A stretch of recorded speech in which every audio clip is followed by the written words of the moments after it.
Petite vidéo très rapide. Aujourd'hui les gars, présentation de 4 livres qui ont refait mon année 2025. Le développement personnel, c'est une dinguerie. Ça fait prendre en confiance en soi, ça fait prendre en sens critique, ça fait prendre en maturité. Ça débloque des choses en nous. Même pour la concentration, le sommeil, etc. La lecture, c'est une dinguerie. On sous-cote notre génération, on sous-cote trop ça. Là, moi, je vous parle de développement personnel parce que c'est ce qui m'intéresse. J'ai envie de progresser sur moi-même. Sans plus tarder, passons à la présentation de ces livres. Alors, il y en a un que j'ai pas sur moi parce que je l'ai prêté. D'ailleurs, si jamais vous voulez un de ces livres, je peux vous le prêter, n'hésitez pas.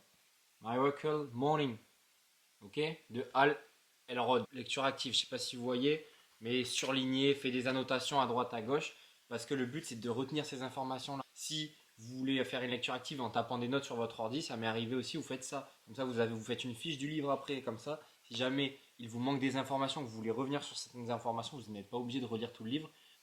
Donc ce livre-là, il vous parle comment avoir en 6 étapes une routine matinale pour tout casser. D'accord? Donc il n'y a pas le téléphone à scroller pendant 20 minutes dans le lit. Je suis mal placé, je le fais de temps en temps, mais j'essaie de réduire ça. Et vraiment, je vois la différence les journées où je le fais, les journées où je le fais pas. Cette routine matinale, je ne l'ai pas mis en place parce qu'elle est compliquée à mettre en place dans mon contexte de vie actuel. Le jour où je serai stabilisé, je la mettrai en place pendant une période pour voir les résultats. Mais apparemment, c'est une dinguerie. Il est très connu ce livre. Je ferai peut-être une vidéo approfondie pour parler de ce livre-là. Ensuite, le deuxième que j'ai lu, sur les conseils d'un collègue à moi au travail qui s'appelle Pascal, s'il passe par là, il va se régaler. Père riche, père pauvre. Incroyable. Il parle des finances, de l'économie, et ça, et c'est vraiment, en termes de développement personnel et de finances, c'est vraiment la base de tout. Il faut lire ça, ça va vous changer la donne. Toujours lecture active, hein, vous voyez, en surligne, tout ça. Je ne sais pas si vous voyez bien. Bref, c'est Robert Kiyosaki qui l'a écrit. Ensuite, les 4 accords Toltec. Beaucoup de gens que je connais qui sont même pas branchés développement perso l'ont lu parce qu'il est très connu ce livre et ça parle de notre relation aux autres. Là, je peux l'approfondir, hein, mais c'est assez quand même simple. La première étape, c'est la parole, il faut qu'elle soit impeccable, c'est ce qu'il dit, c'est pas dire du mal des autres, comme ça les gens ne diront jamais le mal de vous. La deuxième étape, quoi qu'il arrive, n'en faites pas une affaire personnelle. Cette règle parle pour elle-même. La troisième, c'est ne faites pas de suppositions.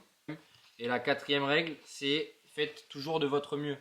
Voilà les 4 règles en vite fait, si jamais je vous ferai peut-être une vidéo dessus carrément. Et le quatrième livre que j'ai, pas sur moi parce que je l'ai prêté, c'est le dernier que j'ai lu là il y a 2-3 semaines à chaud, il est incroyable. Le livre c'est Forcez votre destin d'Anthony Bourbon. Que vous avez sans doute, ce mec là, vous l'avez sans doute déjà vu à la télé entre autres, dans Qui veut être mon associé. Et tout simplement il a écrit un livre sur son parcours, tout ça, et il donne des conseils de mentalité, c'est une dinguerie les gars, il est trop fort. Et donc je pense que c'est le fait qu'il soit français et qu'il vienne d'en bas comme entre guillemets. Le mec il s'est fait tout seul et c'est magnifique et je pense que c'est pour ça que ça m'a mis une claque. Et un dernier livre que j'ai commencé à lire, mais lui je vous le conseille sans vous le conseiller, c'est sur les finances. Pareil, il rejoint un peu Père riche, Père pauvre. Je crois que d'ailleurs il a été conseillé dans Père riche, Père pauvre, c'est pour ça que je l'ai acheté. C'est Réfléchissez et devenez riche de Napoléon Hill.